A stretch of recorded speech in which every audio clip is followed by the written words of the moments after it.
Welcome to espresso. इस उम्मीद और दुआ के साथ कि आप खैरियत से ठीक ठाक है। अमला हसन को बात बिल्कुल एंड मोमेंट में समझ आ गई जो मैंने कुछ सेकंड्स पहले की थी। इस उम्मीद के साथ कि आप खैरियत से, आपके नए दिन का आगाज बहुत अच्छे से हो चुका है। नहीं हुआ तो कोशिश करेंगे हमारे साथ अच्छा हो। Welcome to Expresso. मैं हूँ इमरान हसन। मैं उम्मीद करता हूँ बिल्कुल ठीक ठाक है। मुझे जरा बोलने के लिए 2 मिनट का पॉज दरकार था क्योंकि मेरे मुंह में बिस्किट था।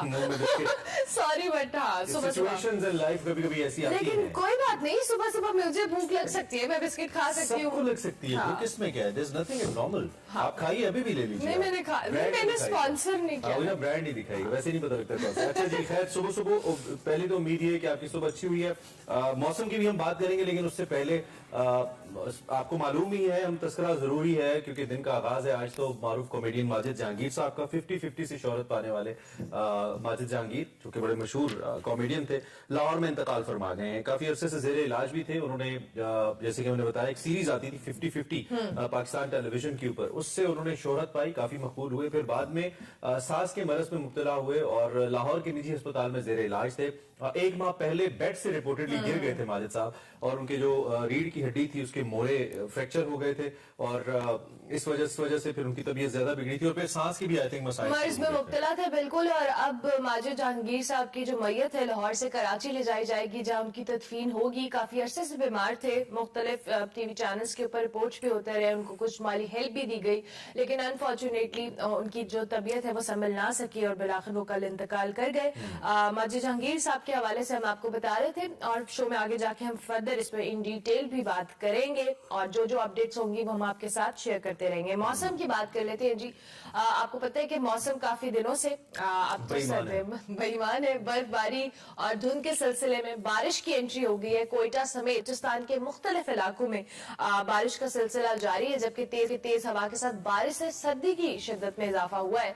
भक्कर में भी सर्द हवा के साथ हल्की बारिश हुई है, और आज से पंजाब और KPK के जो मुख्तलिफ इलाके हैं, महकमा मौसमियात के मुताबिक पहाड़ों पर आज बर्फबारी होगी। बड़ा दिलचस्प लगता है जब हम भक्कर जैसे इलाकों में सर्दी का तस्करा करते हैं। उम्मी तौर पे ये इलाके अपनी गर्मी की वजह से जाने जाते हैं। आज से जुमे तक बारिशों और बर्फबारी का जो स्पेल है वो जारी रहेगा। बारिशों का सिलसिला शुरू होने से जो सर्दी की शिद्दत है इसमें भी इजाफे का इम्कान मौजूद है। दूसरी जानिब कुछ सर्द हवाएं हैं जो कि बलूचिस्तान में दाखिल हुई हैं, तो उसका असर पूरे पाकिस्तान के ऊपर आने का और खासतौर पर कराची पर आने का तो बहुत ज्यादा इम्कान मौजूद है। कल कराची में कल बहुत सर्दी थी रात को भी, और अब एक्सपेक्टेड है कि आइंदा आने वाले 2-3 दिनों में 5 तक टेम्परेचर ड्रॉप होगा। हाँ, ड्रॉप हो सकता है। सो कराची वालों के लिए अच्छा है। So it was 12 yesterday and now it can reach up to 6-7 degrees इन कराची।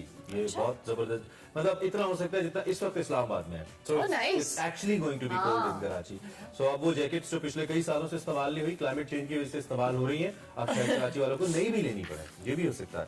खैर आगे बढ़ते हैं, और एक और दिलचस्प स्टोरी है हमारे पास, वो मक्का मुकरमा और करीबी पहाड़ों के हवाले से है। इनफैक्ट मुजदलफा के इलाकों से भी कुछ ऐसी फुटेजेस आ रही थी जो मैं सोशल पे देख रहा था, जहां पे शदीद बारिशें हुई और सब्जा उगाया है। वीडियोस इसकी सोशल मीडिया पे वायरल हो रही हैं, और ऐसे लगता है कि ये सऊदी अरब नहीं, ये कोई पाकिस्तान के नॉर्दर्न एरियाज की या पहाड़ी इलाकों की फुटेजेस हैं।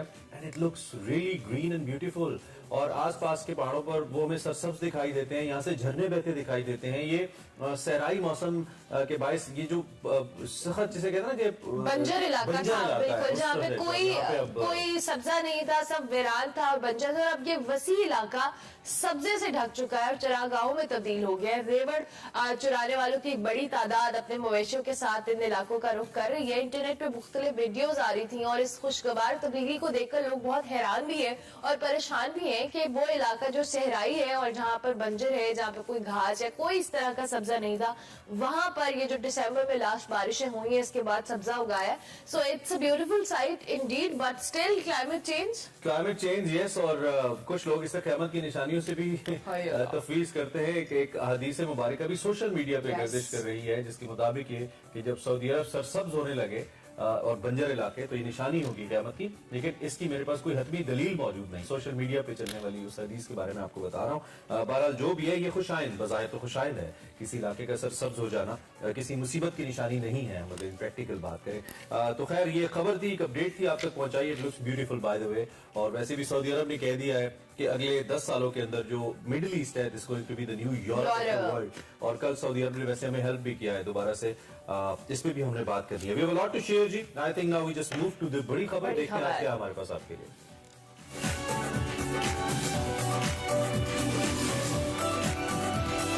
Welcome back. अच्छा, पंजाब की बात सबसे पहले कर लेते हैं क्योंकि आज पंजाब के लिए इंपॉर्टेंट दिन है और यहाँ पे जरा इस महाज पे जरा लड़ाई ज्यादा हो रही है। एतमाद का वोट आपको पता है एतमाद के वोट का मामला है। तहरीक इंसाफ और नून लीग में गर्मा गर्मी जारी है। तहरीक इंसाफ पंजाब असेंबली तोड़ने की कोशिश कर रही है, उससे टूट नहीं रही, सख्त होगी असेंबली। नून लीग और ओपोजिशन इस वक्त असेंबली को बचाने के लिए हल्कान दिखाई दे रहे हैं, सख्त थक रहे हैं वो भी।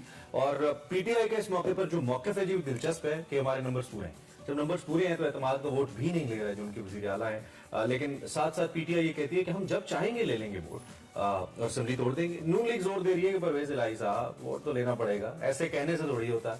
तो जिसे अपनी जबान में हम कहते हैं कि ऐसे थोड़ी होता। राना सनाउल्लाह खबरदार कर चुके हैं कि पीटीआई के पास नंबर्स पूरे नहीं है, परवेज इलाही अब वजीर आला नहीं रहे। खैर आज फैसला होना है और आज अहम है। बिल्कुल। और साथ साथ राना सनाउल्लाह कहते हैं कि परवेज इलाही जबरदस्ती पंजाब पर काबिज है। अगर गैर आईनी इकदाम किया गया तो गवर्नर राज भी नाफिज कर सकते हैं। नंबर गेम्स के मामले पर पीटीआई की जानिब से हॉर्स ट्रेडिंग और सियासी इंजीनियरिंग के इल्जाम लगाए जा रहे हैं। फवाद चौधरी दावा कर रहे हैं कि हमारे नंबर 188 है, लेकिन अरकान को नामालूम नंबर से कॉल आ रही है। पीजीएम की तरफ से 5 एमपी इसको 1 अरब 20 करोड़ की ऑफर की गई है और पीटीआई एक खातून रुकन को जो पीटीआई की है उनको 20 करोड़ में बिक गई है। पंजाब असेंबली का इजलास 3 दिन से जारी है जी। गुज़िश्ता रोज इवाद के अंदर शदीद हंगामा राय देखने में आई। इजलास से पहले वफाकी बुजरा के दाखिले के मामले पर लीगी अरकान और असेंबली गाज के दरमियान हाथापाई और तर्क कलामी भी देखी गई। इजलास में शिरकत के बाद वापसी पर असेंबली के हाथे में वजीर दाखिला राना सनाउल्लाह की गाड़ी को जूता भी मारा गया।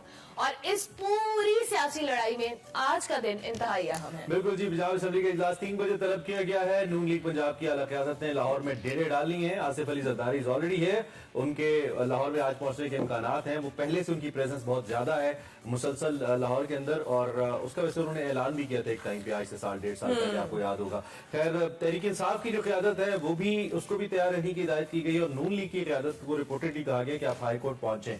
लाहौर हाई कोर्ट पे आम समाअत है और लाहौर हाई कोर्ट ने ही परवेज असेंबली को असेंबली न तोड़ने के बयान पर बयान हलफी पर वजीर आला और काबीना को दोबारा बहाल उन्होंने किया था। आज क्या सूरत हाल बनती है बड़ी अहम होगी। इम्तियाज गुल साहब हमारे साथ मौजूद हैं, उनसे हम बात करते हैं। Imtiaz Gul sahab, once again same political chaos और वही सिचुएशन, ठंडे मौसम के अंदर सियासी गर्मी, कैसे देख रहे हैं सर आज पंजाब और लाहौर को?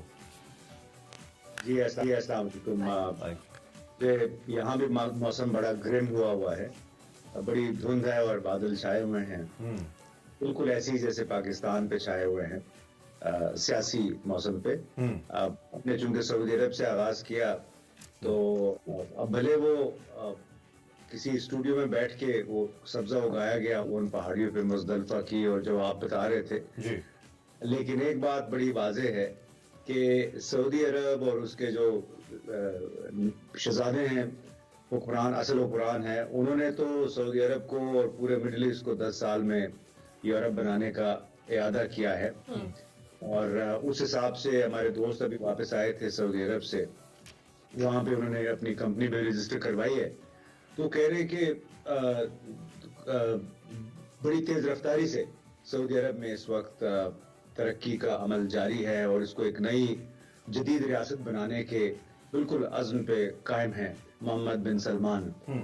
तो बरअक्स हम यहाँ देख लें तो हम अभी भी 19वीं सदी की सियासत में फंसे हुए हैं, शख्सियात की सियासत में। और जो आप लेवल मैंने देखा है, चाहे वो राना सनाउल्लाह साहब हैं या परवेज इलाही साहब किसी हद तक, और कुछ फिर पीपल्स पीटीआई के लोग भी, तो बेसियत मजमूई हमारे यहाँ डिस्कशन का लेवल जो है अभी तक वो कौंसलर लेवल पे फंसा हुआ है।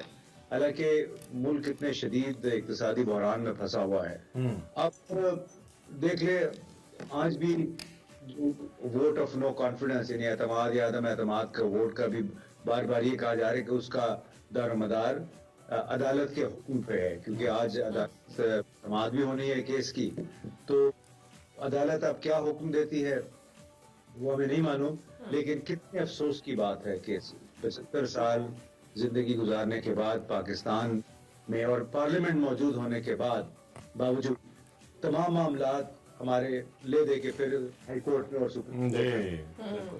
तो मैं तो कल 2-3 दिन से ये सोच रहा था कि हमारे सियासतदानों ने, हमारे दूसरे मुख्तदर हलकों ने इस मुल्क को कहाँ पे पहुंचा दिया है। आज भी वो कहते हैं, जो फवाद चौधरी साहब ने कहा कि नामालूम नंबरों से फोन कॉल्स आ रही हैं, तो नामालूम लोगों ने तो ये कहा था कि हम बिल्कुल गैर जानबदार हो चुके हैं। सो अब ये बातें अब छुपने वाली नहीं है, इनका मसला ये है। तो समहाउ हम ये उम्मीद कर ले कि चले एक अगले 2-3 दिन में शायद कोई मसला हल हो जाए, क्योंकि राना सनाउल्लाह को हमजा शहबाज का तो याद नहीं है कि किस तरह जबरदस्ती उसको वजीर आला बनाया गया। चंद हफ्ते वो भी वजीर आला रहा, क्योंकि आजम साहब के साहबजादे थे, लिहाजा वजीर आला बनना था। अब उनको चौधरी परवेज इलाही याद आ गया। हालांकि चौधरी परवेज इलाही को इतनी बड़ी अक्सरियत हासिल है, भले उनके पास 188 नंबर ना हो, लेकिन इन लोगों से ज्यादा उनके पास यकीनन नंबर है। तो बहुत ही हम फरूई मसाइल में फंस गए हैं। जिस तरह इम्तियाज गुल साहब आपने भी खुद भी मेंशन किया कि इतना फॉर्चुनेटली इतना अरसा गुजरने के बावजूद दुनिया कहां से कहां जा रही है और हम अभी शख्सी सियासत के अंदर फंसे हुए हैं और लोगों की अपनी सियासत ही नहीं खत्म हो रही है, तो मुल्क तो कहीं बहुत पीछे रह जाते हैं। दूसरी जानिब आपने फवाद चौधरी साहब की जो फोन कॉल्स है इसको मेंशन किया। वैसे तो जब भी ऐसा कोई मामला होता है तो इल्जामात लगते हैं और ट्रेडिंग की और बातें की जाती हैं कि ऑफर्स की जा रही हैं। इस बार भी एज यूजुअल फवाद चौधरी साहब ने और दीगर लोगों ने भी इस हवाले से क्लेम किया है कि जी हमारे कुछ लोगों को कॉल्स आ रही हैं, उनको खरीदने के हवाले से बात की जा रही है। और दूसरी जानिब उन्होंने कहा जी हमारी एक पीटीआई की खातून रुकन है, उनको खरीद लिया गया है। तो व्हाट यू से कि ये जो हॉर्स ट्रेडिंग का मामला है, इस सारी सिचुएशन में हम कहीं ना कहीं ये जो आपस की एक लड़ाई है इसमें मुल्क तो अफेक्ट हो रहा है, लेकिन लोगों का जो सियासतदानों का एक कैलिबर है या उनकी एक तशख्खुस है वो भी बहुत हद तक डाउन होता है। जाहिर है जी, जो खुद को फरोख्त के लिए पेश कर देते हैं, जो खबरें बाहर आ जाती हैं, भले वो सच्ची ना हो, लेकिन जब इस किस्म की बातें गर्दिश करने लगती हैं पब्लिक में, तो सियासतदान का इमेज तो खराब होगा। बिल्कुल इसी जैसे दूसरे इदारों का इमेज खराब होता है जब ये कहा जाता है कि नामालूम नंबरों से फोन कॉल्स आ रही हैं। जाहिर है वो नामालूम नंबर सिविलियन भी हो सकते हैं और मिलिट्री के भी हो सकते हैं। तो इंतहाई अफसोसनाक सूरत हाल है कि जो लोग, अगर घोड़ा अवेलेबल है मार्केट में, जाहिर है जिसकी जरूरत है वो खरीदेगा। इसीलिए तो जरदारी साहब ने वहां डेरे लगा लिए हैं। हालांकि पंजाब में मुझे नहीं मालूम कि पीपल्स पार्टी को कितना दोबारा जिंदा कर सकेंगे। हाँ, वो अलग बात है, वो जो आरटीएस के जरिए और पता नहीं क्या क्या जराए होते हैं उसके जरिए पीपल्स पार्टी के पंजाब में उसके मुद्दे में दोबारा वो जान डाल दें। अब बाजार तो वहां पे कोई नहीं, लेकिन आप सियासत का इसी से अंदाजा लगा लीजिए, पाकिस्तान की सियासत का, कि एक पार्टी जिसकी जो टोटल मेरे ख्याल 8-10-12 सीटें हैं पंजाब असेंबली में, और उस पार्टी का चेयरमैन जो कि कहता है कि जिनके बारे में कहा जाता है कि वो बहुत बीमार भी हैं, तो जाके डेरे डाल के बैठ गए कि उन्होंने अब किला लाहौर फतह करना है। तो मुझे तो ये देख के हम मेरा ख्याल है दुनिया से कुछ 40-50 साल पीछे हैं अभी भी। डेफिनेटली आप अपना गवर्नेंस का निजाम देख लें, आप इन लोगों की सोच देख लें, तो हम 40 साल पीछे हैं बाकी दुनिया से। नाइजीरिया और सूडान और सोमालिया भी शायद हमसे आगे। आज आपका दिल अच्छा खासा दुखा हुआ है और ये बिल्कुल ठीक है। ये बिल्कुल एहसास हर उस मुहिब वतन पाकिस्तानी को होता है जो अपना खून पसीना इस मुल्क को देता है, वो चाहे एक मजदूर की सतह पे हो या फिर किसी अच्छी व्हाइट कॉलर जॉब की सतह पे हो।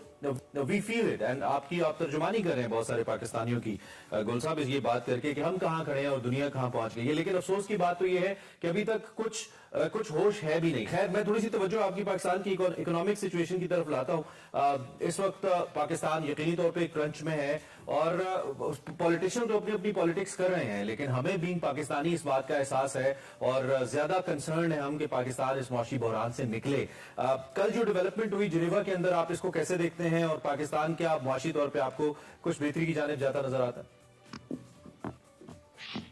देखिए, डेवलपमेंट अच्छी है, चले गुडविल पाकिस्तान के लिए हो गई है जब से हुकूमत तब्दील हुई है, जब से पाकिस्तान का रुख चीन से हट के काफी हद तक अमेरिका की तरफ हो गया है। अमेरिका ने लगता है कि वो अभी पे बैक कर रहे हैं इस तरीके से, और उसका सबसे बड़ा इजहार इस्लामिक डेवलपमेंट बैंक की कोई तकरीबन $4 अरब की कमिटमेंट है, और लेकिन उसमें 3.2 या 4 बिलियन डॉलर जो है वो हमारी ट्रेड फैसिलिटेशन है। जाहिर है सारा कर्जा है। इसी तरह की Asian development bank, world bank, वो सब में यानी अगर $10 अरब है तो उसमें से कम $7 अरब बुनियादी तौर पे बैंक के कर्जे हैं। ठीक है, अब ये ज़हन में रखना चाहिए कि ये तमाम रुकूम प्रोजेक्ट बेस्ड हैं। नेट प्राइस अमेरिकी हुकूमत के तर्जुमान है, उनको भी मैं बात सुन रहा था, तो उन्होंने भी कहा कि सारी प्रोजेक्ट बेस्ड है। आप पाकिस्तान को प्रोजेक्ट बताएगी, वो फिर अपने तरीके से उस प्रोजेक्ट पे अमल दरामद करेंगे। तो अल्लाह करे कि हो, लेकिन अल्लाह ये भी करे हमारे हुक्मरानों के दिलों में, हमारे बाबुओं के दिलों में कोई रहम डाल दे। तो अपने असासे बहुत बना लिए हैं, इस निज़ाम को इस तरह से तब्दील करें कि जब पैसे अगर कोई देता है आपको तो उसका ज्यादा से ज्यादा फायदा आवाम को पहुंचे, उनकी जेबों में चला जाए। सही कहते हैं, सही कहते हैं। आपको याद दिला दूं, चूंकि ये प्रोजेक्ट की बुनियाद पे फंडिंग होनी है, इसमें कैश कोई नहीं है, और अभी बड़ी दूर की बात है, ये पूरे बाकायदा मराहिल होते हैं। अभी इन्होंने सिर्फ वादे किए हैं, इसके बाद ये अपने अपने मुल्कों में अपने अपने बोर्ड्स में जाके उन्होंने उसकी मंजूरी लेनी है। मिसाल के तौर पर अमेरिका ने अपने पार्लियामेंट के जरिए, कांग्रेस के जरिए दोबारा उस जो $100 मिलियन का कहा है वो उसकी उन्होंने अभी मंजूरी लेनी है। ठीक है, ठीक है, उसके बाद फिर हमने उनको मंसूबे बना के देने। तो ये पूरा प्रोसेस जो है कोई 4 साल का है। ठीक। अप्रैल 2010 में इसी तरह की एक कॉन्फ्रेंस टोक्यो में हुई थी जी। अप्रैल 2010, उसको कहा गया था फ्रेंड्स ऑफ डेमोक्रेटिक, जी, फ्रेंड्स ऑफ डेमोक्रेटिक, जो सेनेटर जॉन कैरी वगैरह ने बड़ा उसमें रोल प्ले किया, और रिचर्ड हॉलब्रुक थे उसमें, जी जी, जो अमेरिका के खुसूसी नुमाइंदे थे अफगानिस्तान पाकिस्तान के लिए। मैं कह रहा हूँ कि हमें इतनी खुशियां नहीं मनानी चाहिए, अल्लाह करे कि पैसे मिल जाएं, लेकिन उस फोरम में मुझे लगता है ऐसा, गुल साहब के बाहर तो शायद फ्रेंड्स ऑफ डेमोक्रेटिक पाकिस्तान मौजूद है, पाकिस्तान के अंदर नहीं है, ऐसा लगता है। इसी वजह से मैं वही बात बताने लगा हूँ आपको कि उसमें $5 अरब लोगों ने वादे किए थे, सऊदी अरब ने, अमेरिका ने, जर्मनी ने, उसका एक धेला पाकिस्तान को नहीं मिला। उसकी वजह ये थी कि उन्होंने कहा कि आप प्रोजेक्ट बना के लाएंगे तजावीज, और हम फिर अप्रूव करने के बाद उसके लिए कैश अब मुहैया करेंगे, वो भी डायरेक्ट। अब कितने शर्म की बात है, मुझे खुद सफीरों ने बताया, जो लोग सफीर इस तमाम प्रोसेस में इन्वॉल्व थे, तो उस वक्त के हमारे सदर आसिफ अली जरदारी साहब की बड़ी शदीद ख्वाहिश थी कि जो कमिटमेंट्स हुए थे उसका आधा ठीक इस पाकिस्तान को कैश में दे दिया जाए। अच्छा, और इस वजह से गुल साहब हमारा टाइम खत्म हो गया। आपका और तरीन साहब थे उस वक्त खजाना, ये बाकायदा यहाँ पे सिफारत खानों में गए, सफीरों से मिले और कहा कि आप ये आधे पैसे हमें दे दें। वो बड़े हंसते रहे इस बात पे कि आपको अभी तक एहसास नहीं है कि कैश नहीं है ये। गुल साहब thank you very much, time हमारा खत्म हो गया। बहुत सी गलतियां हमने एक दफा नहीं बार की हैं तारीख में, और अगर बार गलतियां दोहराते रहेंगे तो ठीक कैसे करेंगे? तो अभी तक भुगत रहे हैं, और ये इसमें हमारे हमारा अपना कसूर है। खैर, इससे पहले कि हम ब्रेक पे जाएं, उर्दू के अजीम शायर और मज़ार निगार इब्न इंशा साहब की बात कर लेते हैं। उनके मद्दा आज उनकी 45वीं बरसी मना रहे हैं।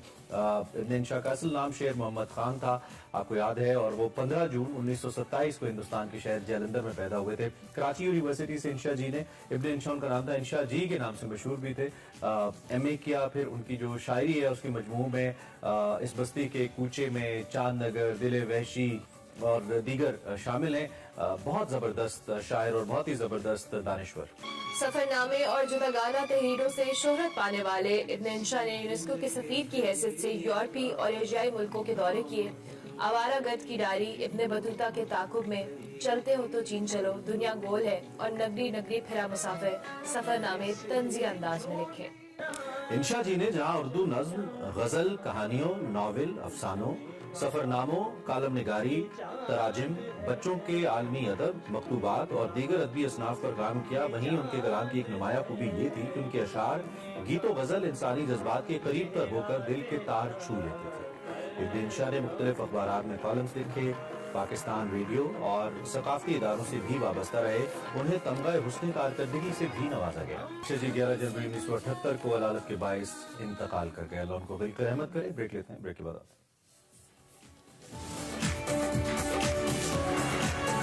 एक्सप्रेस में बात करते हैं आप कुछ थर फ्लड रिलीफ रैली की, जीप रैली की, जिसमें प्रीपेड कैटेगरी में मैदान मारने वाली कम उम्र माहम शिराज हैं, जिन्होंने इस रिलीफ जीप रैली के अंदर खवातीन की का जो कैटेगरी थी उसके अंदर कामयाबी हासिल की है और 15वीं हब जीप रैली में भी हिस्सा लिया। उन्होंने दूसरी पोजीशन उसमें भी हासिल कर चुकी हैं। माहम जबरदस्त टैलेंट है, जबरदस्त टैलेंटेड खातून है और बड़ी एडवेंचरस भी हैं इन दिस कॉन्टेक्स्ट। और इस वक्त थोड़ी सी माहम की तबीयत खराब थी, लेकिन हमने फिर भी उन्हें रिक्वेस्ट की and she is here with us, live है इस वक्त हमारे साथ, उनसे बात करें। Maham, thank you very much and a very good morning, hope you are doing well. Maham, सबसे पहले तो इस जीप रैली के हवाले से बताएं, third flood relief jeep rally जिसमें खवातीन की प्रीपेड कैटेगरी में आप आते रही हैं, कैसी थी ये रैली और आपको कब से शौक था और आपने इसमें पार्टिसिपेट किया?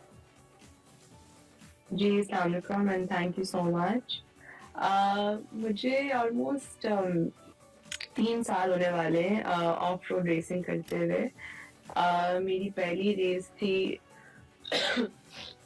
रेस थी चोलिस्तान 3 साल पहले और उस वक्त से अब तक आई थिंक मैंने पाकिस्तान की जो भी ऑफ रोड रैलीज होती है उनमें हिस्सा लिया है, चाहे वो चोलिस्तान हो, झलमक्सी हो, थल हो, थर हो, डेरा Ismail Khan, hub.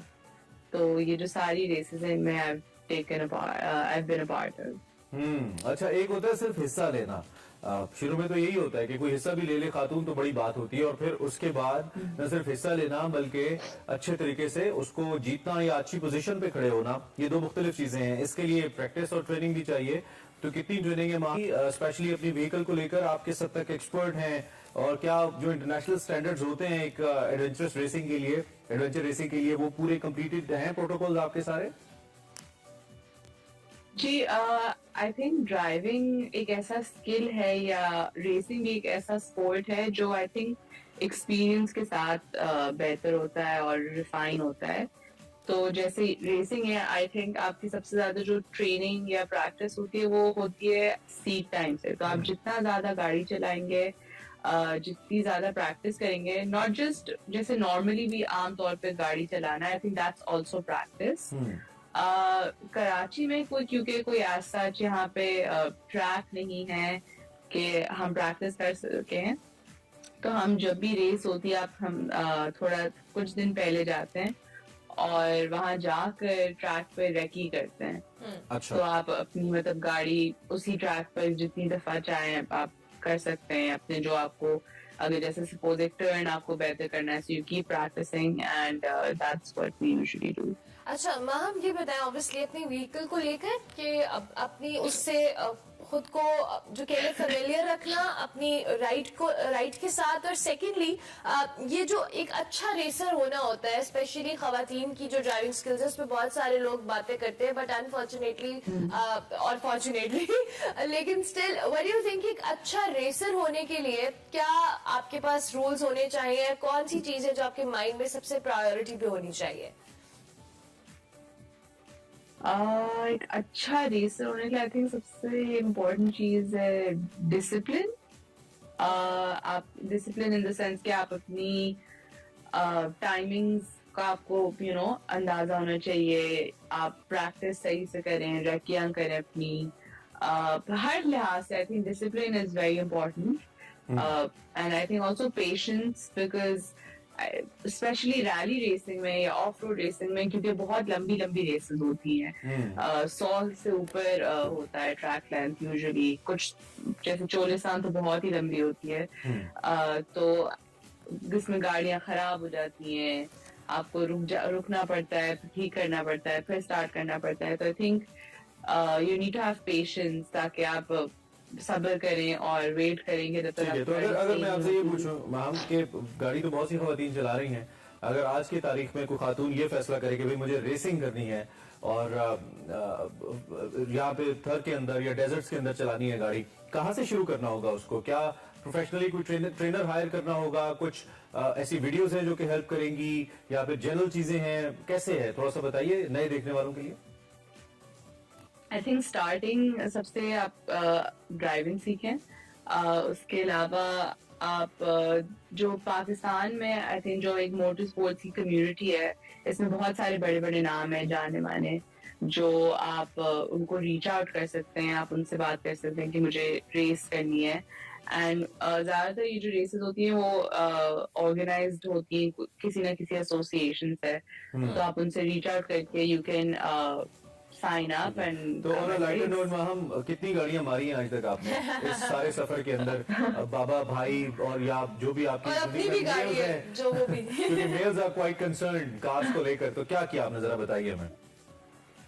It is definitely a dangerous sport, ये है इसमें थोड़ा डेंजर है, बट अल्हम्दुलिल्लाह अभी तक मैंने किसी की गाड़ी मारी नहीं है, बट मेरे एक दो जो रेस के दौरान एक्सीडेंट्स हो चुके हैं जिसमें रोल ओवर हो जाती है गाड़ी आपकी जी, तो मेरे हो चुके हैं एक दो। ओके चलिए, thank you very much ma'am. एक तो यू वर्न वेल बट उसके बावजूद आपने हमें ज्वाइन किया, और इंशाल्लाह किसी और निशिस्त में जरूर आपसे डिटेल्स भी बात होगी। मैम हमारे साथ मौजूद एडवेंचर स्पोर्ट्स करती हैं, गाड़ी दौड़ाती हैं, गाड़ी कहती हैं एक दो दफा बस रोल ओवर हुई है गाड़ी, तो I think dangerous at the same time. और ये जो हमारे बॉयज सड़कों पे करते फिरते हैं ना, बॉयज दीगर बॉयज, इवन अब तो लड़कियां भी, तो वो जरा ट्रैक्स पे करें, ट्रैक्स पे।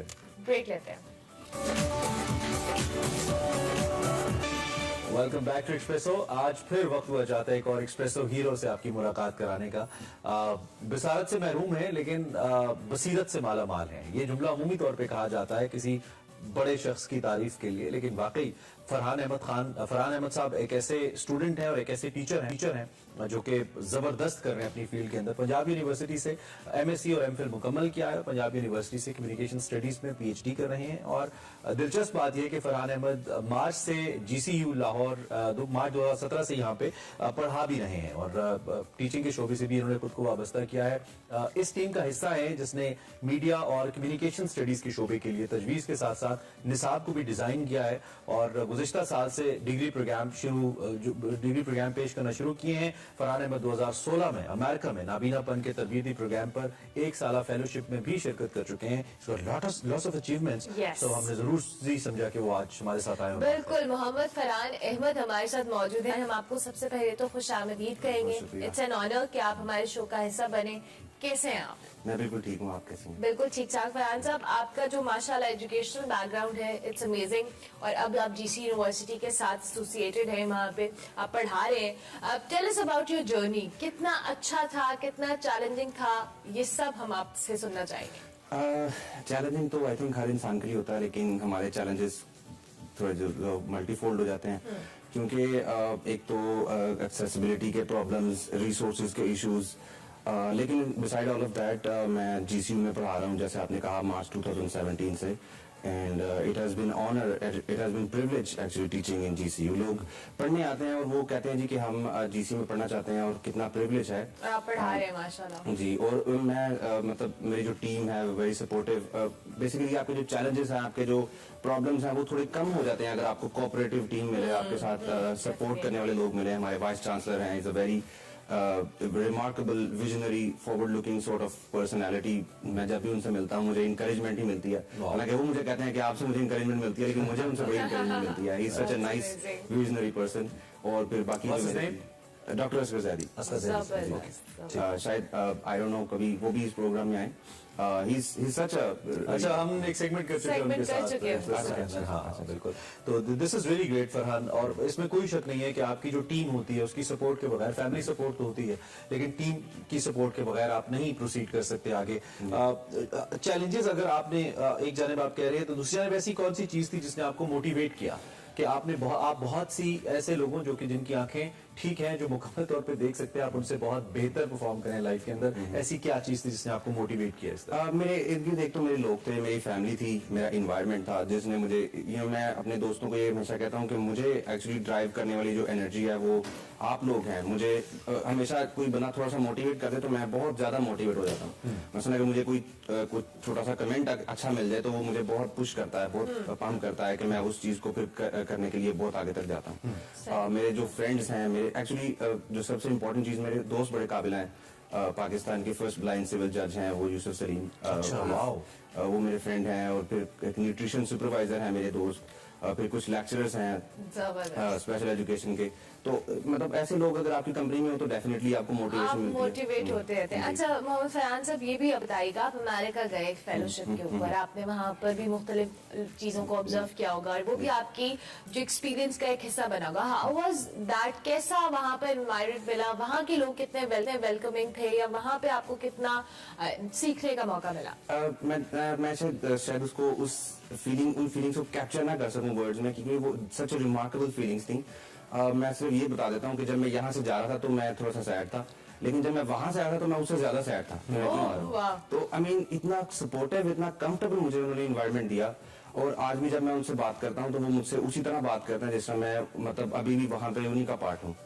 वो जो लोग थे मेरे साथ, उन्होंने मुझे बहुत कुछ सिखाया। मतलब अब मेरी लाइफ में जो एक चेंज है वो मतलब उनका मेजर रोल है। उन्होंने मुझे बहुत मुझे पॉलिश किया।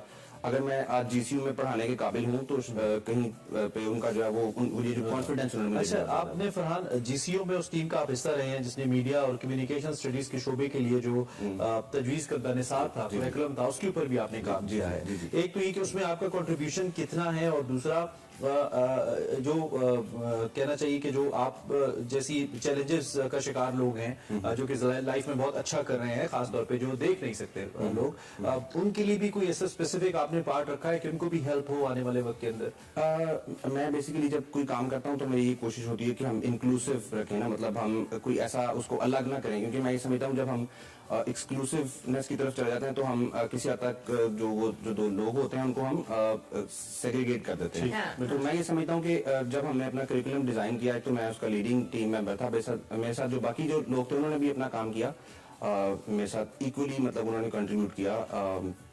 और हमारे साथ जो हमने कोई विजुअली इम्पेयर्ड के लिए ऐसा कोई खास ऐसा हमने जी, क्योंकि वो ये जनरल करिकुलम, मैं समझता हूँ कि ब्लाइंड लोगों को भी जनरल पढ़ना चाहिए। ठीक है, उनको मतलब अपने आप को अडेप्ट करना चाहिए ताकि वो सोसाइटी में एक मेन स्ट्रीम सोसाइटी का पार्ट बनते हैं। तो इसलिए हम लोग ने जब करिकुलम को डिजाइन किया तो हमने मेरे माइंड में ये था कि मतलब बहुत से लोग आके प्रोडक्शन पढ़ना चाहेंगे, जर्नलिज्म पढ़ना चाहेंगे, तो वो सब इंक्लूसिव हो सारी चीजें। अच्छा सॉरी मैं आपको इंटरप्ट इसलिए कर रही हूँ, मैं आपकी एजुकेशन जब आपने खुद भी आप तालीम हासिल करे थे, आपने पंजाब यूनिवर्सिटी से एमफिल भी किया और आप पीएचडी भी करें, अब आपके जो चैलेंजेस थे, आपको लगता है with the passage of time जो अब लोग हैं जो विजुअली इम्पेयर्ड हैं उनके लिए जो चैलेंजेस है वो काफी हद तक कम है बहुत सारी जगहों पे? बेसिकली चैलेंजेस कम हुए भी हैं और किसी जगह पे बढ़ भी गए हैं। चैलेंजेस कम इस तरह से हुए कि लोगों को अब टेक्नोलॉजी के बारे में पता चलने लग गया। लोगों को अंदाजा हो गया कि हमने अगर अपनी आगे एजुकेशन को कंटिन्यू करना है तो कौन कौन से जो ना वो सेल्फ जैसे कहते हैं ना कि खुद बताते खुद अपनी सेल्फ रिलायंस के ऊपर जो है वो ये चीज करते हैं। और लेकिन उनके चैलेंजेस यहाँ से बड़ी इस तरह से गए हैं कि जिनके साथ उन्होंने मिलकर ये करना होता है उनको ये पता नहीं होता कि ये बंदा अगर ऐसे करेगा तो हमने कैसे इसको सपोर्ट करना है। जैसे मुझे कई लोग मिल लेते हैं, मुझे कहते हैं जी कि आपका जो आप जैसा एक लड़का है वो हमारे पास क्लास में पढ़ता है लेकिन हमें समझ नहीं है हम उसको पढ़ाएं कैसे। और फिर कुछ ऐसे लोग होते हैं जो अफोर्ड नहीं कर सकते कि वो मतलब उनके अंदर इतनी विलिंगनेस नहीं होती कि वो अपना मेथड जो है वो उसको थोड़ा सा चेंज कर सकें। मतलब आप काम वही कर रहे होते हैं लेकिन थोड़ा सा डिफरेंट तरीके से आपको करना होता है कि आप वो जो ऐसा पर्सन है आपके क्लास में वो या आपका जो एजुकेशन हासिल कर रहा है लेफ्ट आउट फील लगता है। Left out. अच्छा फरहान, लास्ट क्वेश्चन 1 मिनट भी है, ये बताइए कि बहुत सारे लोग ऐसे हैं जो कि जिनके साथ अगर खुदा न खास्ता कुदरती तौर पे कुछ ऐसा हो जाए तो वो खुद को इस मुआशरे में एक नाकारा शख्स के तौर पे गर्दाने लगते हैं। उनको लगता है कि शायद अब तो हम जिंदगी में कुछ कर नहीं सकते। कई लोग ऐसे, उनसे पूछे ना आप क्या करते हो, कहते नहीं मैं तो देख नहीं सकता तो मैं कुछ नहीं करता। हालांकि आप एक बहुत अच्छी एग्जांपल हैं, आप न सिर्फ आपने पढ़ा है बहुत जबरदस्त बल्कि टीचिंग भी कर रहे हैं। उन लोगों के लिए कुछ कहिए और खासतौर पर जो यंगस्टर्स हैं जिनके साथ कुदरती तौर पर कुछ ऐसा हुआ है। मैं समझता हूँ कि बहुत सी जो चीजें हैं वो होती जाती हैं, मतलब दुनिया भी आपको सपोर्ट करती है और आप किसी हद तक जो है ना वो इन्वायरमेंट सर्कमस्टेंसेस भी आपको सपोर्ट करते हैं, लेकिन जब तक आप खुद अपने आप को सपोर्ट नहीं करते तो फिर कुछ भी नहीं हो सकता। अगर आपको दुनिया सपोर्ट नहीं करी, लेकिन आपके अंदर थोड़ी बहुत अपनी विल होनी चाहिए। मेरा एक बड़ा, मैं समझ लें कि मेरा एक मोटो है, मैं जिसको हमेशा जब मैं कोई थोड़ा सा डी ट्रैक होता हूँ तो मैं उसको याद कर लेता हूँ, वो है बी मिजरेबल और motivate yourself, whatever has to be done, it's always your choice. तो मैं समझता हूँ कि ये आपकी अपनी चॉइस होती है कि आप किस तरह से करते हैं। Thank you very much Mohammad Farhan sahab, बहुत शुक्रिया। अच्छा लगा आपसे मिलकर, आपसे बात करके, जितनी आपके अंदर अल्लाह ताला ने खूबियां डाली हैं, और ऑब्वियसली जिस तरह से ये अपनी एजुकेशन को आगे लेके चल रहे हैं और लोगों को भी इस बात की करें। अगर आप में अल्लाह ताला ने कोई कमी रखी है तो उसके ऑल्टरनेट आप में बहुत सारी ऐसी चीजें जो शायद बहुत सारे और लोगों के पास नहीं है, और फरहान अहमद साहब उसकी एक एग्जाम्पल है। इनसे हम बात कर रहे थे, अभी हम एक ब्रेक लेंगे, ब्रेक के बाद हाजिर प्रोग्राम में आपको एक बार फिर से खुश आमदीद कहेंगे जनाब। और सेगमेंट पर बढ़ने से पहले जरा कुछ इंटरेस्टिंग खबर हम आपके साथ शेयर कर दें। वैसे तो शाही खानदान हमेशा तवज्जो का मरकज बना हुआ है, और शहजादे हैरी ने अपनी जो बायोग्राफी है उसमें अपने भाई शहजादा विलियम के साथ अपने ताल्लुकात का जिक्र करते हुए लिखा है कि उन्हें सिर्फ इसलिए पैदा किया गया कि वो शाही वारिस शहजादा विलियम के लिए बवक्त जरूरत अपने अज़ा अतिया कर सके। और ये बड़ा तहलका खेज इंकशाफ था जिन्होंने अपनी बुक में किया। साथ उन्होंने लिखा कि हेयर एंड स्पेयर का जो तस्वुर है जिंदगी भर उनके साथ जुड़ा रहा। उन्हें बचपन में ही वाजे कर दिया गया था कि वो सिर्फ इसलिए पैदा हुए कि अगर उनके भाई को कुछ हुआ तो वो उनके काम आ सके। और साथ साथ उन्होंने लिखा कि वो 20 साल के थे तो अपनी पैदाइश के वक्त के हवाले से एक कहानी सुनी, जिसमें वो पैदा होने के बाद उन्होंने कहा कि मेरे वालिद किंग चार्ल्स ने मुबैना तौर पर मेरी वालदा लेडी डायना से कहा कि जबरदस्त, आपने मुझे तख्त का वारिस पहले ही दिया था, आप स्पेयर भी दे दिया। और ये बुक जी जो लिखी गई है बायोग्राफी, कल रात को 12 बजे स्टोर्स खुले, और उसके बाद ये जिस तरीके से इसके अंदर जितनी कंट्रोवर्सीज थी या जितनी बातें थी वो लोगों के लिए बड़ी जो कह लें इंटरेस्टिंग भी है, परेशान कुन भी है, हैरान कुन भी है कि शाही खानदान जो एक सिंबल समझा जाता है क्लास का, उनकी जो अंदरूनी कहानियां हैं वो इतनी तहलका खेज हो सकती है। ये इस बुक का जो टाइटल है वो भी स्पेयर रखा गया है, और शाही खानदान ने इस बुक को पब्लिशिंग से रोकने की भरपूर कोशिश की,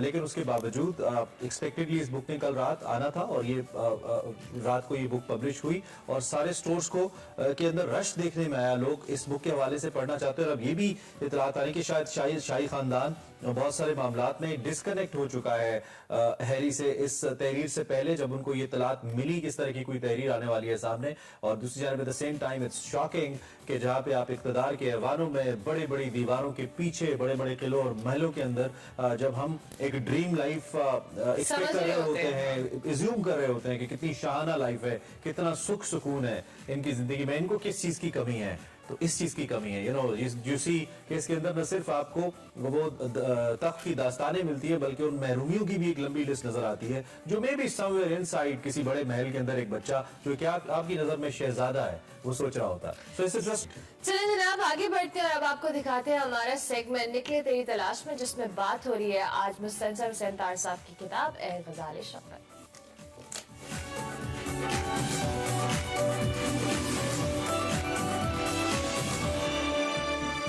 अस्सलाम वालेकुम नाज़रीन, मैं हूं वक़ार अहमद और आप देख रहे हैं निकले तेरी तलाश में। निकले तेरी तलाश में गुफ्तगू का सिलसिला जो है वो मुस्तनसर हुसैन तार साहब के साथ जारी है, उनकी नावल ए ग़ज़ाल शब पर। ए ग़ज़ाल शब जो है बड़ा ही खूबसूरत नावल है, जिसमें कुछ किरदार हैं जो कि ख्वाबों की सरजमीन की जाने अपना सफर इख्तियार करते हैं, ख्वाबों की ताबीर नहीं पाते और उसके बाद फिर वापस वतन को लौटते हैं, लेकिन उस वक्त तक वतन की जो हवाएं हैं और फिजाएं हैं और माहौल है वो अजनबी हो चुका होता है उनके लिए, और फिर वो वापस दोबारा उधर लौटते हैं। बहुत ही एक अजीब कश्मकश है इस नावल में, और सोवियत यूनियन के हवाले से लिखा गया है। पस मंजर इसका सोवियत यूनियन है, कम्युनिज्म है, किस तरीके से वो निज़ाम जो है जब इन्हिदाम का शिकार हुआ तो उसके बाद जो लोग उन ख्वाबों की तलाश में वहां गए थे उन पर क्या बीती। बहुत ही कमाल नावल है। तार साहब के साथ गुफ्तगू का सिलसिला जारी है। सर मेरा पहला सवाल तो एक्चुअली नावल से मुतल्लिक है ओवरऑल, कि अब हम देखते हैं कि टिकटॉक की दुनिया है, ये फेसबुक पे रील की दुनिया है, हमारा अटेंशन स्पैन जो है वो वैसे ही महदूद था और महदूद तर इस हवाले से होता जा रहा है कि हमें कॉम्प्लेक्सिटीज हम उनको अवॉइड करना शुरू कर दिया कॉम्प्लेक्सिटीज को, और हम चाहते हैं कि बस हमें कोई बहुत ही आसान सा किसी तरीके से 2 मिनट की वीडियो में सब कुछ बता दिया जाए, कोई पेचीदा नावल हम नहीं पढ़ सकते।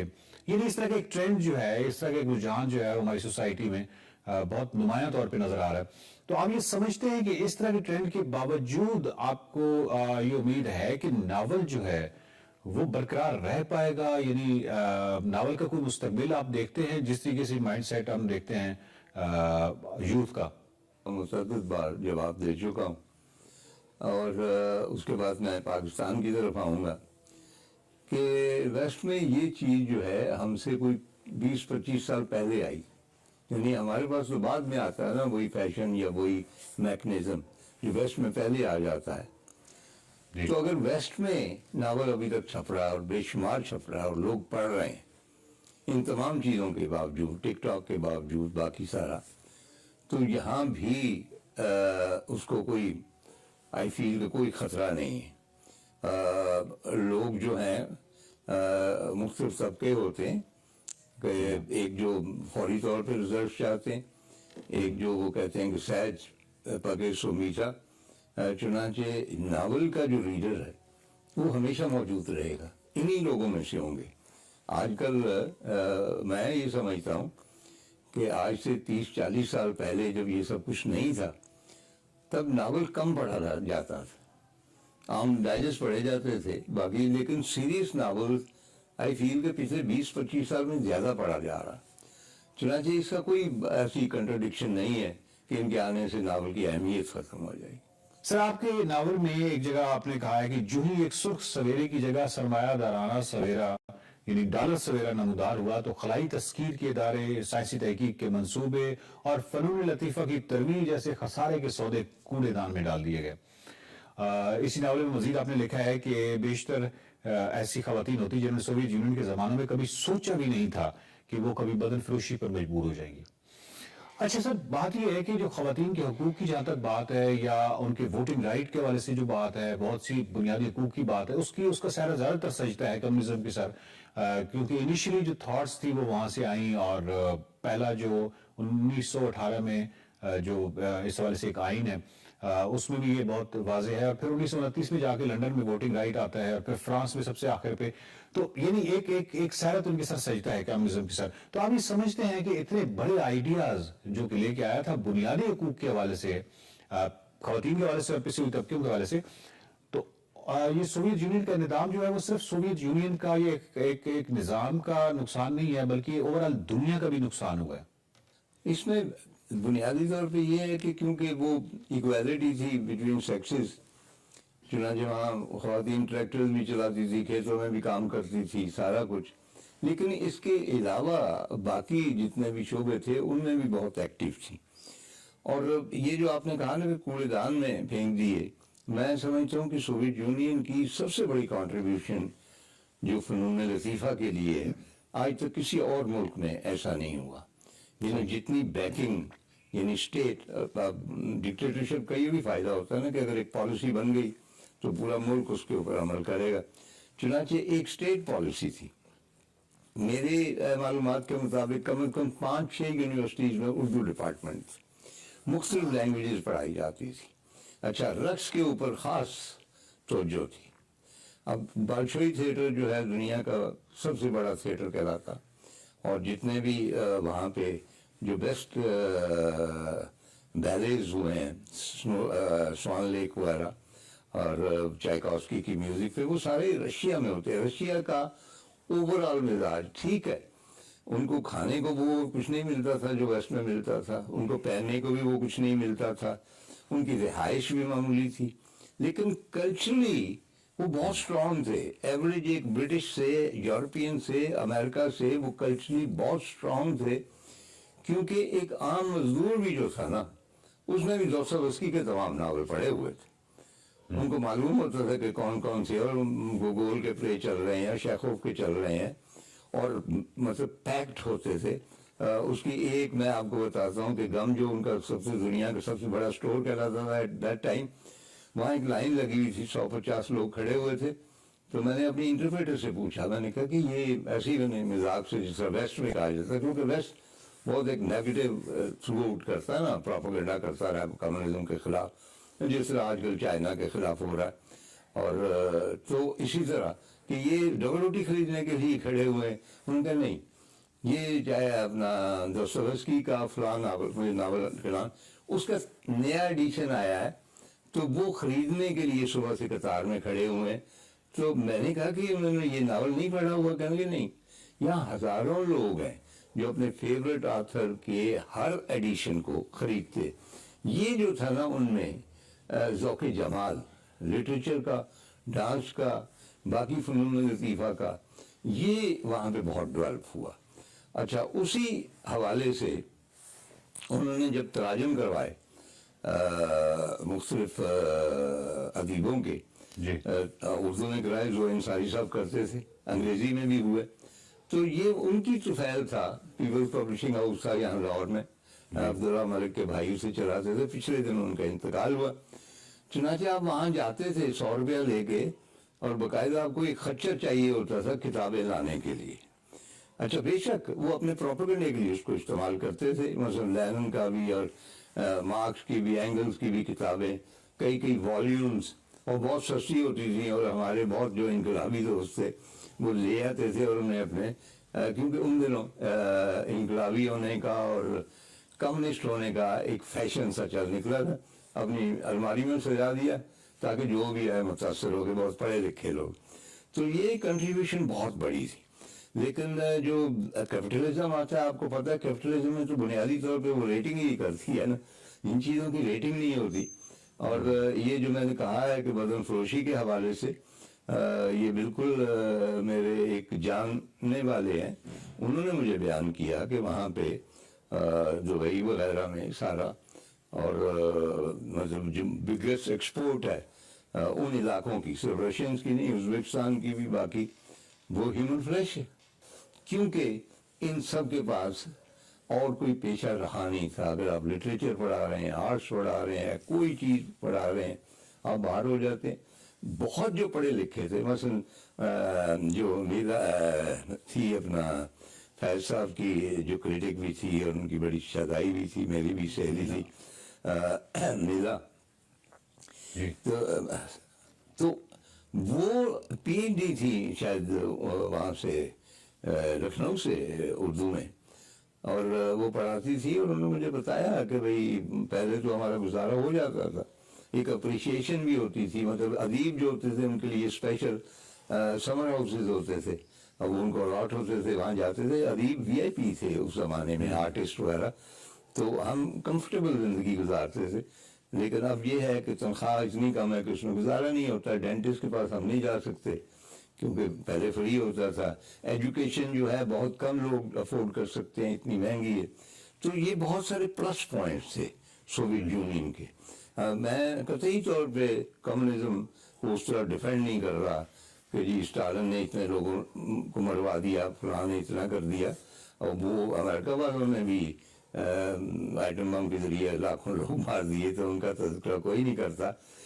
लेकिन ये प्लस पॉइंट है। और दूसरी बात मैं अर्ज कर दूं कि मुझे इस बात पे फख्र है कि मैं एक तसलसल हूँ तरक्की पसंद जो तहरीक है उसका, और जो तरक्की पसंद मुसन्निफीन थे उनसे मैं मुतासिर हुआ, लेकिन मैं कम्युनिस्ट नहीं था। बेसिकली जिस किस्म का मैं शख्स हूँ, मैं कोई भी डॉगमा, चाहे वो अकीदे का हो या किसी नजरिए का हो, उसको कुल्ली तौर पे मैं कबूल नहीं कर सकता, यानी अपने ऊपर लागू नहीं कर सकता। लेकिन हम लेफ्टिस्ट थे, अभी मेरा रुझान जो है लेफ्ट की तरफ है। और लेफ्ट का क्या मतलब है? लेफ्ट का यही मतलब है कि आप एक मुसावात चाहते हैं माशरे में।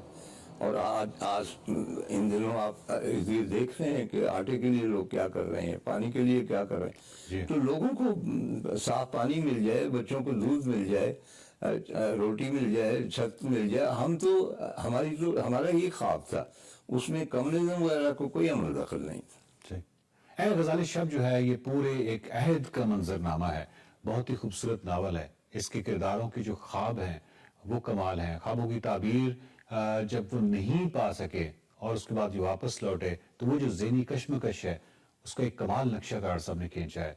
और उस निज़ाम के हवाले से उसकी खूबियाँ, उसकी खामियाँ तमाम पर बात हुई है। एक बहुत ही ऑब्जेक्टिव स्टडी है, बड़ा एक मारूजी तरीका कार इख्तियार किया गया है पूरे उस निज़ाम को, किस तरीके से वो अरूज उसको हासिल हुआ और कैसे फिर वो मुनदिम हुआ। गजाली शब जो है वो ज़रूर पढ़िएगा, और अगली किस्त में मुलाकात होगी। गजाली शब पर मजीद सवालात हैं जो कि हमने तार सबसे करने हैं।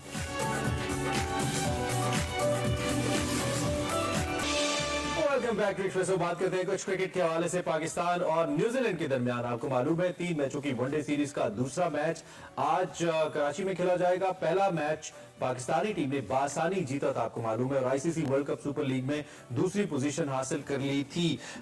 दूसरी जानिब इस वक्त जो रमीज राजा साहब हैं, हम इस मैच की तो बात कर रहे हैं, वो मुसलसल शिकवा क्या कहते हैं शिकवा करते नजर आते हैं और आइन को पामाल करके उनके मुताबिक बैकडोर से क्रिकेट में आने से जो खेल है वो तबाह हो रहा है। गैर मुस्तकिल रुकन को नायब कप्तान बना दिया गया है। इंडियन क्रिकेट में बीजेपी माइंडसेट आ चुका है और आईसीसी पैसे की वजह से दब जाती है। कुछ ऐसे इंकिशाफात with this black background Rameez Raja sahab ने किए। जब जहां खड़े हैं उस बैकग्राउंड की बात करो, कुछ और है ना आपने बड़ी अजीब सी बात की, लेकिन स्टिल जी उनका कॉन्टेक्स्ट ये नहीं था। सो लिहाजा आगे बढ़ते हैं। सलीम खालिक साहब हमारे साथ मौजूद हैं with white background. White background. Saleem Khaliq sahab, thank you very much. ऐसी तस्वीरें वीजा के लिए ली जाती हैं सलीम भाई। सलीम खालिक साहब, ये जो भी सबसे पहले हम रमीज राजा साहब की स्टेटमेंट से आगाज करते हैं, फिर आज दूसरे मैच की जाने पे आते हैं। रमीज राजा साहब ने जितना अर्सा सर्व किया, ठीक है, अच्छा बुरा हर एक का काम होता है, लेकिन सलीम भाई साहब ऐसा पर्सनल ओपिनियन भी है और आम पब्लिक का ओपिनियन भी है कि जब आपको इस तरह से जाना पड़े तो बहुत ग्रेसफुली जाना चाहिए, क्योंकि जिस तरह की स्टेटमेंट, जिस तरह के इंटरव्यूज रमीज राजा साहब दे रहे हैं, अनफॉर्चुनेटली अच्छा उसका जो कह ले वो तासुर नहीं जा रहा। एक लाइन में सुनाओ ना, मुझे क्यों निकाला। हाँ, सो ये मुझे क्यों निकाला वाली जो स्ट्रैटेजी पर रमीज राजा साहब कायम है, क्या लगता है सही है या गलत? गलत है। देखें, मुझे क्यों निकाला जो है बस निकाल दिया, परफॉर्मेंस भी तो देखें। बात ये है कि पाकिस्तान क्रिकेट बोर्ड में ज्यादातर चेयरमैन क्रिकेट बोर्ड जो आते हैं वो पॉलिटिकली आते हैं। वो तो रमीज कह रहे हैं क्रिकेटर रहे हैं वो, ठीक है, लेकिन जरूरी थोड़ी है कि भाई क्रिकेटर रहे तो बस क्रिकेट के इंतजाम बहुत अच्छे चला सकते हैं। ज़का अशरफ कौन से क्रिकेटर थे, शहरियार खान कौन से क्रिकेटर थे, डॉक्टर नसीम अशरफ कौन से क्रिकेटर थे, तौकीर रियाज कौन से क्रिकेटर थे। हाँ, तो बहुत सारे लोग हैं जो क्रिकेट बोर्ड चलाते रहे हैं। तो नजम सेठी की दूसरी इनिंग है, पता है PSL उनके क्रेडिट पर रहा है और अब भी कोशिश तो वो कर रहे हैं। होना ये चाहिए था, जो होता है हिस्ट्री यही रही है कि जब कभी हुकूमत तब्दील होती है तो चेयरमैन क्रिकेट बोर्ड है वो खुद चले जाता है, क्योंकि जो चेयरमैन क्रिकेट बोर्ड का तकर्रुर जो है हुकूमत की वजह से होता है। सबको पता है कि जो अपने लोग होते हैं उनको ही लाया जाता है इसमें। रमीज राजा ने ऐसा नहीं किया और पहली बार ऐसा भी हुआ कि उनको वजीर आजम ने हटाया भी नहीं और वो अपना काम करते रहे। अब वो क्यों नहीं हटाया, किसकी कॉल आई थी, क्या था, वो सब बता के मैं अपने आप को मुश्किल में नहीं डालना चाहता, लेकिन आपको बता सकते हैं वैसे, अब इतनी मुश्किल नहीं है यार, लेकिन आप बहुत रहीन है, आप समझ गए मेरी बात। खैर, तो इस वजह से वो सरवाइव कर गए थे। लेकिन जब उन्होंने देखा, एक दफा आप पुरानी क्लिप याद होगी आपको, इसमें उन्होंने कहा था कि इमरान खान जाएंगे, 2 मिनट भी नहीं लगाऊंगा मैं जाने में। वो 2 मिनट कब 8 महीने में तब्दील हो गए, कितने महीने लग गए पता नहीं चला किसी को। ये वैसे ही 2 मिनट है, ये वैसे ही 2 मिनट है जो परवेज इलाही ने असेंबली तोड़ने के लिए लेने थे। उन्होंने कहा था मैं 2 मिनट नहीं लगाऊंगा असेंबली तोड़ने। ये सियासत में नहीं, क्रिकेट में बात हो रही है गाइस, प्लीज। जी तो उसकी वजह से फिर वो गए नहीं। जब तो रमीज राजा जब नहीं गए और जब सबसे बड़ी रुकावट थी उनको हटाने में, वो रुकावट भी खत्म हो गई, तो फिर उनको फिर कहा कि जी अब आप जाइए। और फिर वही बात है कि क्यों निकाला। सलीम भाई, मुझे एक चीज लगती है, ये मेरी अपनी पर्सनल फीलिंग है, गलत भी हो सकती है, मैं आपके सामने रखना चाह रहा हूँ। मुझे ऐसा लगा कि शायद जो मौजूदा प्राइम मिनिस्टर हैं, जो कि पेट्रोन इन चीफ हैं, उन्होंने शायद एक मौका दिया रमीज राजा को कि he should perform better. Otherwise उनकी तो एक यक जुम्बिश कलम से हटाया जा सकता था उनको, जैसे इमरान खान साहब ने आते ही ट्वीट करके मानी साहब की ट्वीट कर दी थी, नजम सेठी साहब हैरान रह गए थे कि मेरे साथ होया की है। तो ये हो सकता था, लेकिन I think Shahbaz Sharif has given this chance. वो इनफैक्ट मिले भी, इस्लामाबाद बुलाया भी उन्हें और रमीज राजा साहब की तारीफ भी की थी, जहां तक मुझे याद है मियां साहब ने। तो लेकिन राजा साहब शायद उनकी तवक्कुआत पे पूरा नहीं उतरी, ऐसा लगता है मुझे। आपका क्या ख्याल है? राजा साहब ने खुद को पॉलिटिकल शख्सियत के तौर पे भी कई जगह पेश किया था। मतलब खास तौर पे उनकी जो हमदर्दियां थी तो इमरान खान साहब के साथ थी, जो वो भी लेकर भी उनको आए थे। लेकिन इसके बावजूद जब गवर्नमेंट चेंज हुई है बरकरार रहे, तो ये मौजूदा हुकूमत की एक मुस्बत का एक आप कह सकते हैं काम था कि इनको छेड़ाने की क्रिकेट के मामला जैसे चल रहे हैं चलने दो। लेकिन साथ में एक मैसेज भी जा रहा था कि उनको मिलने के लिए बुलाया नहीं कभी शहबाज शरीफ साहब ने, ना ही फोन पे गुफ्तगू की। वाहिर उनकी मुलाकात तब हुई जब भी कौमी क्रिकेट टीम के लिए आखिर में जी जो एक तकरीब सजी थी वहां पर हुई, लेकिन इतने सारे मैसेज मिलने के बावजूद भी वो जा नहीं रहे थे। और उनके जहन में शायद ये था कि मैं जाऊंगा, लोग सड़कों पर आ जाएंगे, मीडिया मेरे बारे में बहुत बातें करेगा और सोशल मीडिया पर तूफान उठ जाएगा, पॉलिटिकल इशू बन जाएगा। लेकिन बदकिस्मती से ऐसा कुछ हुआ नहीं। तो उससे उनको फ्रस्ट्रेशन हुई, जिसके बाद फिर उन्होंने अब वो मुख्तलिफ जगहों पे अपनी फ्रस्ट्रेशन निकालते हुए भी नजर आते हैं। क्विकली सलीम खालिक साहब, आज के मैच के ऊपर, आज दूसरा वनडे खेला जाएगा, पहला वनडे हमने जीता है, कॉन्फिडेंस तो होगा टीम के अंदर ऑब्वियसली, और कॉन्फिडेंस के साथ ही ग्राउंड में उतरेंगे। क्राउड भी होगा। क्राउड टेस्ट से तो बेहतर आया था पिछले मैच में, ये तो नहीं कह सकते कि पूरा भरा हुआ था, लेकिन बेहतर क्राउड था। क्राउड कम भी था लेकिन एटमॉस्फेयर बहुत अच्छा था। एक नारेबाजी मुसलसल हो रही है, लोग एंजॉय कर रहे थे जितने आए थे वहां पर, तो जबरदस्त माहौल लग रहा था।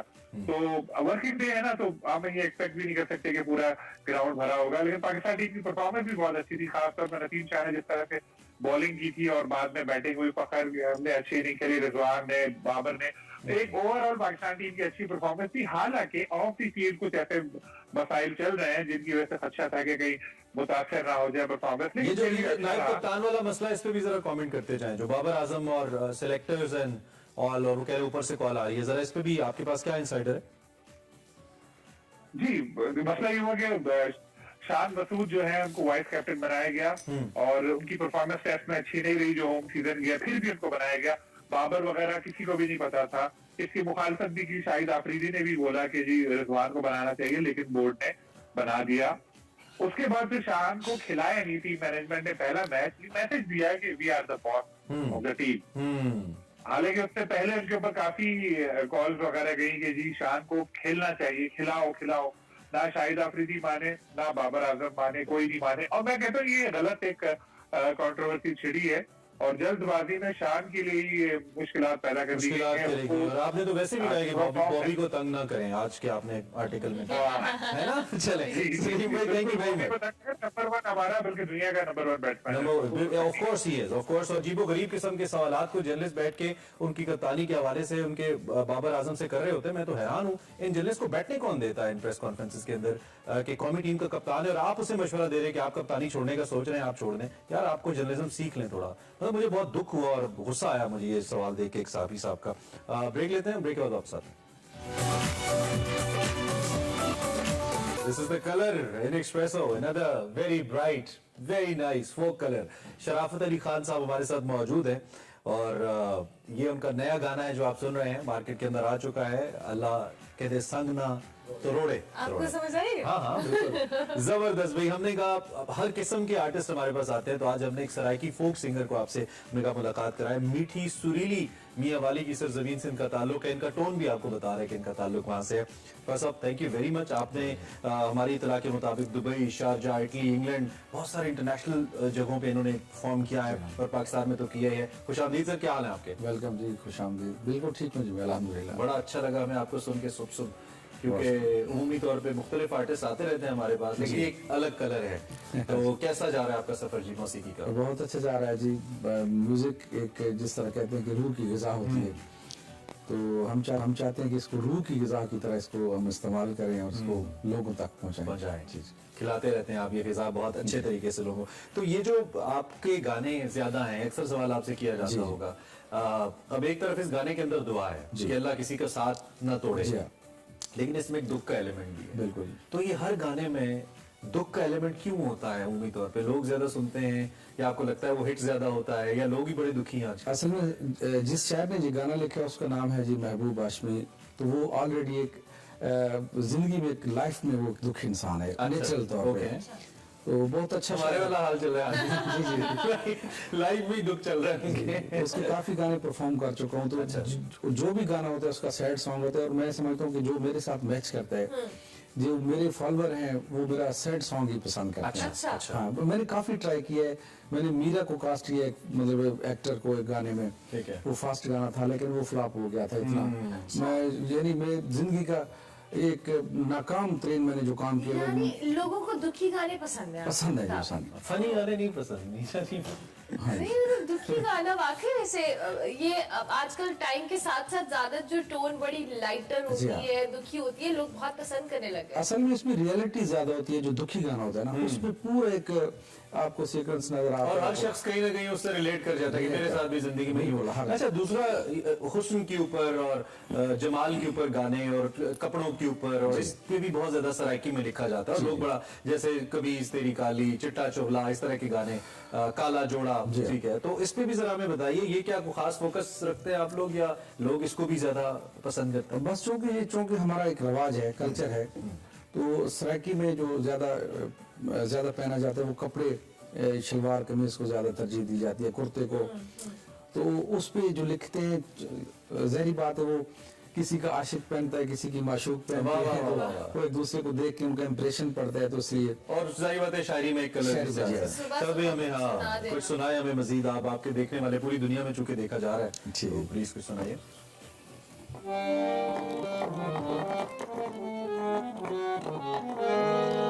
एक बार मशहूर गाना है जी। दिल बस कर सजन बनावण दिए जा यार, बनौन तू नहीं रजया। वाह जी वाह। हर सजन तू दोखे खा देनी जा, दोखे खून तू नहीं रजया। दिल बस कर सजन बनावण दिए जा यार, बनौन तू नहीं रजया।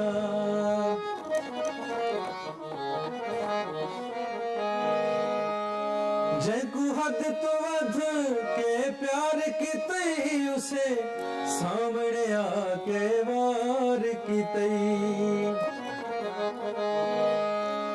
जैकू हद तो वध के प्यार की तई, उसे सामने आके वार की तई। कोई बच गई ही जा जख्म तू अजा, चोटा खून रजया। क्या बात है। दिल बस कर सजन बनावण दी अजा यार, बनौन तो नहीं रजया।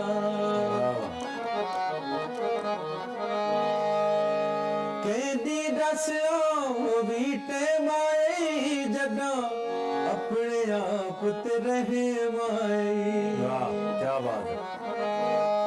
कहदी दस्यो बीटे माए जदा, अपने आप ते रहे माए। हैरान हाँ तेरे हौसले तू एडे घाटे चो नहीं रजया। क्या बात है, क्या बात। बस कर सजन बनावण दी जा यार, बनौन तो नहीं रजया। बहुत खूबसूरत भाई, क्या बात है। ये भी शायरी हाशमी साहब की है? नहीं जी, ये मुनीर शहाब साहब है जी। अच्छा, वो भी बहुत अच्छे शायर, बहुत ही खूबसूरत, मतलब बहुत ही नई रजा का जो सराइकी ज़बान वैसे बहुत मीठी और वेरी स्वीट, हाँ। और इसका जो काफिये का इस्तेमाल है बहुत ही खूबसूरत है। तो धुन आप खुद बनाते हैं अपनी? आप खुद कंपोजर हैं या? पहले इस तरह होता था कि आज से कुछ 10-12 साल पहले की बात है कि गाने की कंपोजिंग खुद करनी पड़ती थी, मेहनत करनी पड़ती थी गाने के साथ। यानी उसमें मौसीकार की भी जरूरत पड़ती थी, कंपोजर की भी, तो इंस्ट्रूमेंट भी आ जाते थे साथ उसको। लेकिन आज मेहरबानी है शायरों की, शुक्रिया है कि वो हमें जिस तरह एक चीज प्लेट में देते हैं रख के, अच्छा। धुन शायरी हर चीज उन्होंने। अच्छा, शायर मसलन खुद कंपोज भी समटाइम्स कर? बिल्कुल वो कंपोजिंग करके, शायरी करके उसमें हमारी हम इसको शराफत भाई बहुत छोटी मार्केट या लोकल मार्केट समझते हैं, लेकिन मैंने जाती तौर पे देखा है कि एक फोक गाना जितनी जल्दी ऊपर जाता है और मिलियंस के अंदर जितने व्यूज उसके आते हैं, आई थिंक एक नॉर्मल उर्दू गाना या जो आता है वो उसको उतना वक्त ज्यादा लगता है। आपके गाने ज्यादा, तो इसकी बुनियादी तौर पे वजह क्या है? ऑडियंस बहुत ज्यादा है या ये इस गाने का मयार इस किस्म का है, आम लोगों को समझ आता है, ये इसकी वजह? हाँ जी, बिल्कुल आप बजा फरमा रहे हैं जी। इसकी शायरी जो होती है, क्योंकि उर्दू होते हैं वो मेरे ख्याल में ज्यादा टिपिकल होती है। उसमें कुछ पढ़े लिखे लोग होते हैं जो FA या एक मखसूस क्लास है। ठीक है। सराइकी जो है वो सराइकी हर अनपढ़ को भी मतलब सुनने में समझ आ जाती है। तो कोई एक टिपिकल होते लफ्ज जो समझ नहीं आते, वो हमें समझा देते हैं किसी न किसी स्टेज पे, किसी न किसी प्रोग्राम में। तो भाईजान इंस्पायर किससे हैं ज्यादा? आपके वहाँ तो बड़े नाम, पहला नाम अताउल्लाह साहब का ही आता है, शफाउल्लाह साहब हो गए, बड़े बड़े अच्छे गाने वाले हैं। आप खुद माशाल्लाह बहुत सुरीले हैं, बहुत अच्छा गा रहे हैं और आपका फेम गेम भी अच्छा है। तो इंस्पायर किससे हैं ज्यादा सराकी में? ओवरऑल वैसे मैं खान साहब को सुनता था, नुसरत फतेह खान साहब, मैं उनसे बहुत ज़्यादा इंस्पायर था। तो उसके बाद सराकी में ले तो अताउल्लाह सखैल भी हमारे बहुत बड़े हैं, लेजेंड बॉस हैं हमारे, उनसे सीखा है हमने, उनसे काफ़ी फॉलो किया उनको।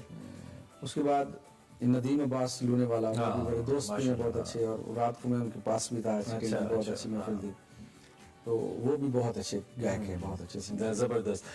बहुत अच्छा लगा मैं आपसे मिलके, और इंशाल्लाह आपके लिए हमारी बेस्ट विशेस भी हैं कि आप बहुत अच्छा करें, लोगों को एंटरटेन करते रहें, लोगों के दिल के दर्द जगाते रहें। कुछ जाते जाते हमें शराफत अली बलोच साहब, आप कुछ और अता कीजिए। ठीक।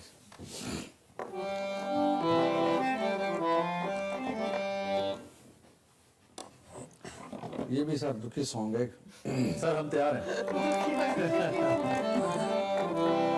दिल पे भी बहु परेशान बदे, दिल पे भी बहु परेशान बदे, सन होर न कर परेशान, नेहमो दे मर पुसों। वाह वाह वाह। दिल पे भी बहु परेशान बदे, सन होर न कर परेशान, नेहमो दे मर पुसों। दिल पे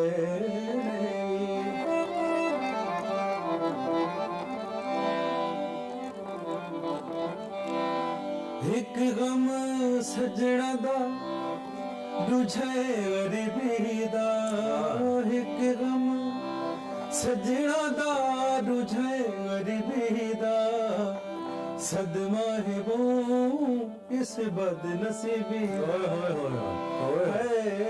सदमा है वो इस बदनसीबी दा, लगा पहले भी वो अरमान बदे, लगा पहले भी वो अरमान बदे, सनूर न लवा अरमान, हमो जे मर पुसों।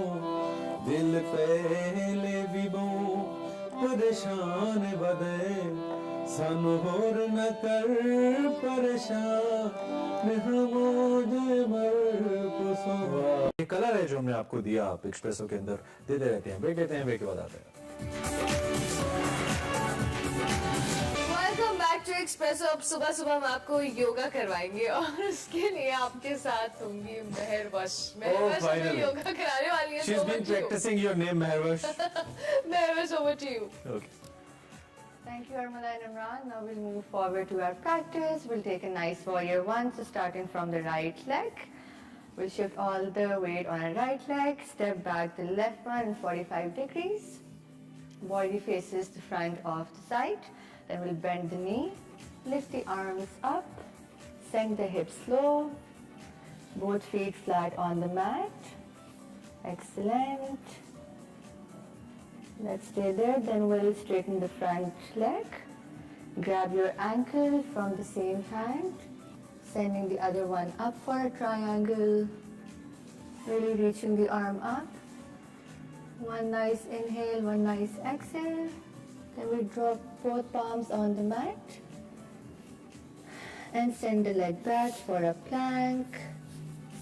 Good job. Drop both knees. Relax the toes. Let's meet in an upward facing dog. So straightening the elbows, arch in the back. Good job. And we'll drop the chest low for a cobra.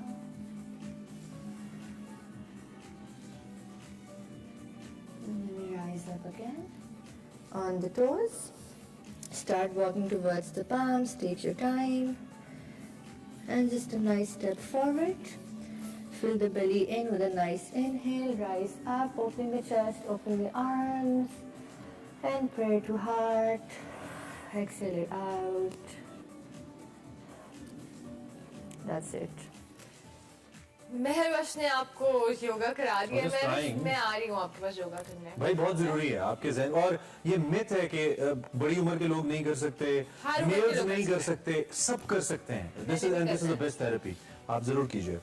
Programme खत्म हो गया? हाँ जी, time से इजाजत है। कल मिलते हैं।